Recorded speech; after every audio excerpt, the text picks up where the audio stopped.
514? Yes, ma'am. Okay. Hi, good evening. My name is Lieutenant Gary Durand. I'm the PSA lieutenant from 504. Just to let you know, my name and image is copyrighted, so please shut off all recording devices.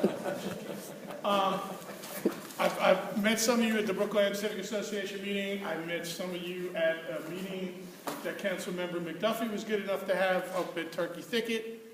I came to the PSA at the end of January.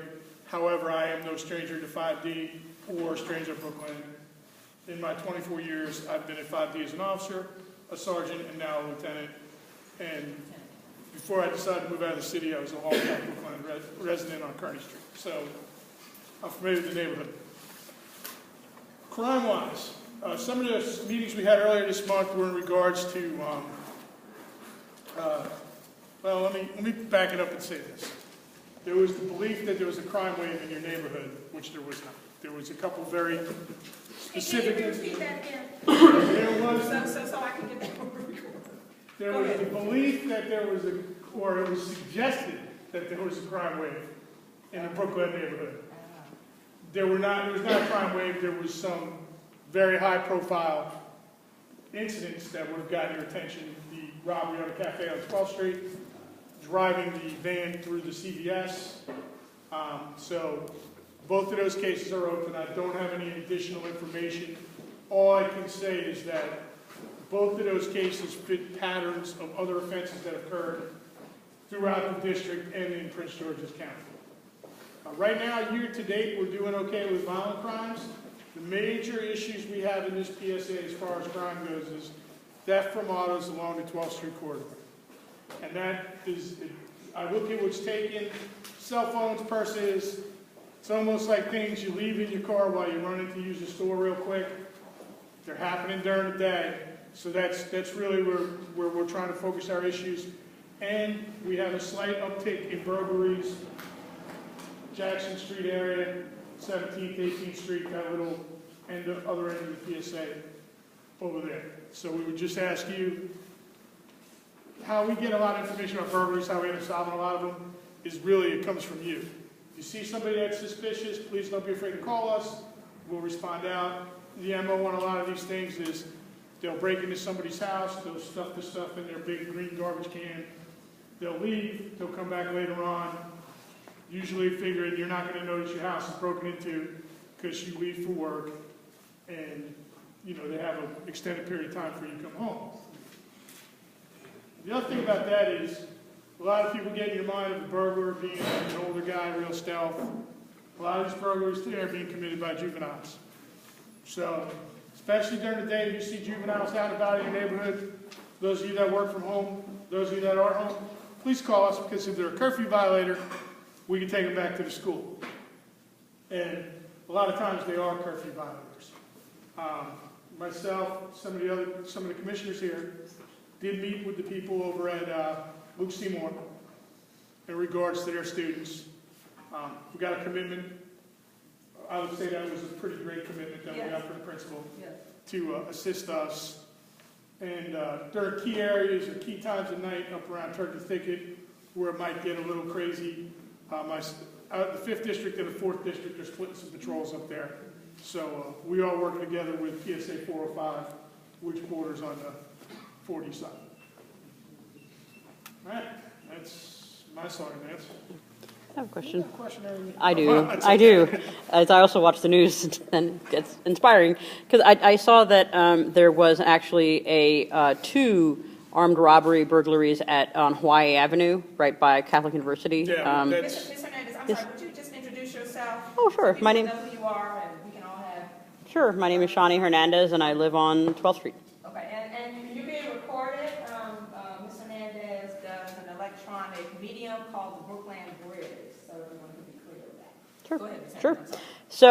So, it although I know that's in the 4th District, and then the robbery in Sylvester is in the 5th District, they were similar in time frame, and I believe they both had groups of young men, or men dressed in with masks, and they're gunmen, And then I'm just curious, is there any kind of relation? And then I also saw that there was a postal worker that was actually grabbed by masked gunmen and pulled into a van on 2nd Street over here. So I know that's probably also 4th District. So I'm just curious as to what the coordination is. Postal worker occurred off of Hawaii Avenue. Hawaii, okay, so again, And right now, that case happened yesterday afternoon. yeah, It's wide open, haven't disseminated anything down to me or to any of us yet. yeah, A lot of times, especially, MPD would not be the lead agency on that case. One involves a postal worker that falls under the jurisdiction of the United States Postal Service. They have their own inspectors, their own investigators. So it might take us a minute to get information filtered down. I would not, just from my experience, tie in the snatching of the postal worker where they basically abducted him, put him in his truck, probably in the same line of a cafe robbery, because the turnaround on what you're going to make off of mail isn't going to be as quick as if you just run in and rob an establishment.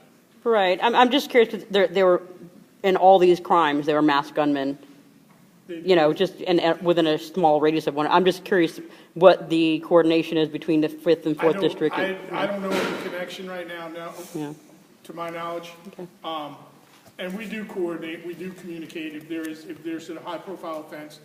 Now, if a house gets burglarized in 405, are they going to am I going to find out about it? Probably not unless I ask. But if we're noticing a problem along the 4D, 5D border, we have crime analysis people that analyze all that here at 5D, as well as 4D, also downtown.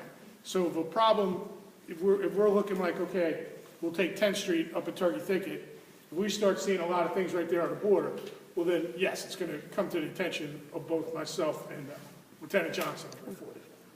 thank you. Hope that helped. Sure. Sir?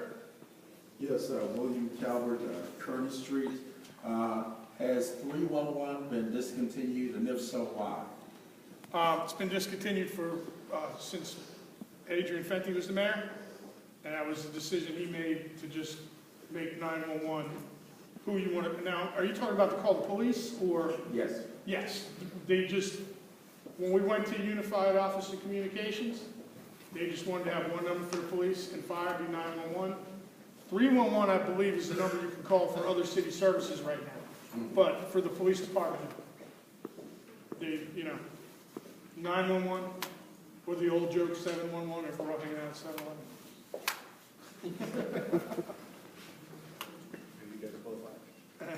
Any other questions? My email for your agenda is Gary, G-A-R-Y, Durand, D-U-R-A-N-D. Any questions or concerns, please feel free to bring them to my attention. I'm not sure if my commander had said she was going to come by. I know she's very busy. She's got a lot of other meetings to go to. One thing I would say, and I say this all the time, some of you may have relationships with Chief Grooms or Chief Lanier or whoever, and that's all well and fine. I would ask that you start with me. Because if you send an email right to Chief Grooms or Chief Lanier, all you're doing is taking additional time for it to come back down to me, because that's where it's going anyway. That being said, if I am not doing what I should be doing for you, or you're not satisfied with what I'm doing, then those avenues are available to you at any time. Lieutenant Durand, I'm sorry, you may have said this already. Did you tell us the new leadership at 5D? Do we have a different captain? Yes, we actually did. did, and I apologize for that. We did have a change of command at the 5th District. Commander Solberg was transferred. Captain King was moved on to greener pastures. She was promoted to inspector, sent back to the chief's office. Your current PSA captain for this area is Mark Beach. Is that B-E-E-C-H? B-E-A-C-H. First name Mark. And the commander of the district is Deirdre Porter. Okay, sir? Yeah, I was gonna, it's Gary.Durand at DC.com.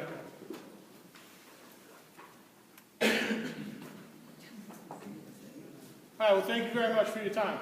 Thank you. I just wanted, before the officers leave, the leadership leaves, many of you may be aware that The annual Metropolitan Police Department Award Ceremony was held recently, and that is an award ceremony specifically to honor the successes of the various Metropolitan Police leaders, precincts, officers, and various squads. And I will say that in precinct 5th District, we had several officers who received Officer of the Year, and I think that the 5th District received the award for the greatest number of reduction in crime for 2013, is that right? Yes, well, the 5th District overall had the highest crime reduction in the District of Columbia for the calendar year. We also had the Officer of the Year. It was an event that happened actually here in 504. Back early January 2013, Officer Harrison responded to a domestic dispute. While he was on the scene, one of the parties from the domestic dispute came up behind Officer Harrison, stabbed him in the back of the head, stabbed him repeated times. Struggle ensued. Officer Harrison was able to push the individual off. Unfortunately, he did end up having to take the individual's life. But for his actions, he was awarded our Medal of Valor and was the Officer of the Year for the 5th District. So. And then some of the other successes were District Detective of the Year was Detective Thomas Stein of the 5th District. Vice Unit of the Year was our own 5th District Vice Unit. And our new commander won Inspector of the Year, so now she's bringing her accomplishments to 5D. And our former commander, Captain Kane, won Captain of the Year, but as Lieutenant Durand said, she's gone on to greener pastures. And of course, our own Commander Solberg was among the recipients of the Medal of Valor as a result of his role in the Navy Yard shooting. So we certainly want to acknowledge the low crime award 5 overall because they received honors for that. And one other person I forgot to mention. Carolyn Steptoe won Citizen of the Year. I should have mentioned that. I just had to bring it up. Yeah, well, is this going to be monthly? Yes. Yes. Right, you will definitely have representation. Right. I will try to make as many as I can. Okay. This isn't a shift I normally work with. That's Yes. okay. For you guys, I have to make a exception. Well, let me just say, the monthly is not always in 504. Sure. So we do have a monthly meeting, but it moves around and not in 5D. Right. So therefore, I'm just telling you, it would always be in 504. Okay, But we have to Commissioner Steptoe, her and I Yes. talked. Yeah, I'm just saying, Yes. fellas, So wherever we are, Yeah. I'm sure I'll find it. right? Thank you. Take care.